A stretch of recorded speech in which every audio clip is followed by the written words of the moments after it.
G-Man Boxing. Do you know what I mean? Every single live he donates. I see him on other lives donating. He's got the bag on it.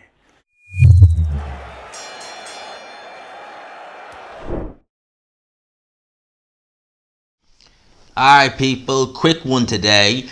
News that, to be perfectly honest, I didn't expect to be talking about. I actually fully expected the next time I was going to talk about Devin Haney to be talking about him versus Vasily Lomachenko.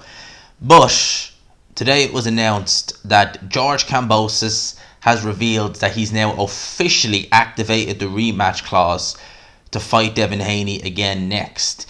Now, as far as I was aware, if anyone wants to correct me on this, we knew there was a rematch clause going into this. That much we knew. But I was under the impression, and I think it is still there, that the rematch has to take place again in Australia. So it's not just that Devin Haney, I can't imagine he's going to, I'll touch on this more now in a wee bit, but Devin Haney will essentially have to go back to Australia to fight Kambosos again, obviously bringing the belts this time. And is it still going to be on ESPN? I think it is still going to be on ESPN. Now, got to quote George Kambosos here. He said, "The rematch is happening 100%. I've activated the rematch clause. The Emperor is dead, but Ferocious is still alive and I will be back. This is my destiny to show how great I am and get those belts back. I know I can beat Haney," to quote George Kambosos there. So, we'll keep this video short and sweet. I don't want to go on a tangent and talk about this, that and the other. Simple thoughts on this is that I'm surprised that Devin Haney is exercising the rematch clause because for several reasons. One, I'm surprised because maybe he's got a guaranteed purse or something like that, but I can't imagine there's going to be as much interest in this fight as there was in the first one. And bear in mind, right, I'm just going to think of something. Bear in mind, even in the first one, that arena wasn't full. I mean, if you see the rafter seats, they were empty, and there was a good few seats near to the ring that were empty. So it wasn't like the first fight was a sellout. The fight wasn't particularly compelling viewing. You know, it was a good boxing display from Devin Haney, but it was a clear win for him. It wasn't the most entertaining fight you'd ever see in the world. So I can't imagine there's going to be a massive amount of interest in the rematch. I would assume that the networks are locked into it, so there's probably no issue with the networks there. But if this was a case of letting networks bid for this fight, again, I couldn't imagine there'd be many actually going and bidding for it. So I just didn't see this rematch as being a viable option for Kambosos moving forward. Again, given the fact that it was a clear win for Devin Haney, you know, this wasn't like a fight where Kambosos had his moments, but Devin Haney pulled ahead down the stretch. And you could look and you could say, well, you know, if Kambosos had only done this earlier on, it could have been a different story. It was a real case of Devin Haney, bit like Usyk against Joshua, that you felt that Devin Haney had more gears to go through. That he was comfy enough keeping Kambosos at bay as it was. He didn't need to go through the gears because he felt very comfy in there. And Kambosos really didn't have any answers. You know, Devin Haney boxed a very, very good fight. His judge of distance was very good. His long-range boxing was very good. His defense was very good. Devin Haney made Kambosos look one-dimensional in there. He really did. So, for this fight to come about again, as I said, I'm surprised. I guess for George Kambosos and his team, bit like probably Kell Brook and Amir Khan, they probably looked at the rematch and thought there really is no other options. You know, and obviously the Kell Brook Amir Khan situation, I don't think that was as clear cut as this, in a sense of I don't think that they had a guaranteed deal with Sky and Boxer to do a rematch, and I don't think there would have been much demand. Well, there wouldn't have been much demand on a Kell Brook Amir Khan rematch because of how the first fight went. So when that kind of seemed that, you know, it was gonna go that way, both guys just said, right, sayonara, see you later, we'll walk off into the sunset. Haney and Kambosos have top rank ESPN, and correct me if I'm wrong again, but I'm nearly sure that Haney gets a crack if he wins this fight. I'd have to go back a long way to find the original deal that was in place, but I'm nearly sure the winner of this gets a crack at Lomachenko, or words to that effect.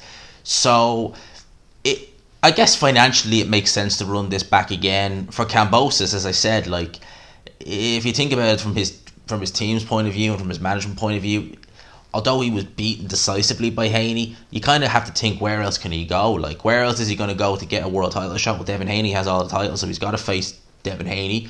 Where else is he going to get a big payday? At home as well. It's not really going to happen. I'm sure maybe Kambosos is probably looking at the fight and just thinking, right, if I can just even be a bit more busier. The fact that two of the judges had it 116, 112, it wasn't that type of fight. It was, I had it 11 rounds to 1 to Devin Haney. Maybe he's thinking, if I can just even be a bit busier, maybe I'll nick a few of these rounds. But again, like, is the demand on this fight going to be very high? Are people going to really buy it even in Australia? As I said, the arena they fought in wasn't a sellout. Didn't look anything near a sellout. So are they going to have to go smaller this time? Are they going to have to and Devin Haney's the A side this time, certainly. And Devin Haney, really have to admire. Like, he really did. You know, he really went in and just was like, I know I'm the B side, but I know I'm better than this guy. And I know if I win, I'm the A side. And that's what Devin Haney did. And I have to say, I quite like that from Haney. I really do. Because a lot of fighters nowadays, certainly young upcoming fighters who really feel as though the world owes them something. I don't think maybe that's a wrong analogy, the world owes them something. But it's almost like their ego won't let them admit, I'm the B side. I always have to be the A side, no matter what. Whereas Haney was like, look, I'm the B side in this fight, but I want to get the win. And that's going to make me the A side. So credit to him, and he is the A side in this rematch. Again, like, I'm just kind of like, I would much rather have seen Lomachenko versus Haney. I still think that's a great fight. I still think him against Tank Davis is a good fight. Kambosos, there's good fights for him there too. But I just don't see him beating Devin Haney. Am I wrong? Let me know in the comments. Do you actually think that, hang on a sec, G, it was a bad night for Kambosos? You can have bad nights. He'll come again. In this rematch, he's going to do the business. He's going to beat Devin Haney. If that is what you believe, please let me know in the comments section. Tell me why you think it. Correct me if I've misquoted anything with regards the rematch and the contractual stuff, because they had a list of it there months ago. I'd be here for all day trying to find it. But as far as I was aware, it was the first fight in Australia, the rematch in Australia, again on ESPN, and I think there's a third fight in it as well. If Devin Haney wins, he may be contractually obliged. Maybe not contractually, but maybe the Lomachenko fight is an extra little, there you go, Loma's there. So let me know in the comments section what your thoughts on this fight. Kambosos Haney 2. You know, I mean, like, I've said it once, I'll say it again just before we end this. I get rematches to an extent. You know, I get them for a voluntary. I get them if the fight's a real barn burner, is real entertaining. But there are certain times where it's just like, that guy's clearly won, and he's going to win again. Do we really need to see this rematch again? And as well as that, it's not like Haney won, but Kambosos was in there, and it was competitive, and it made for compelling viewing. This was just Devin Haney boxing Kambosos' head off from first round to the 12th. That was it. That was literally all it was.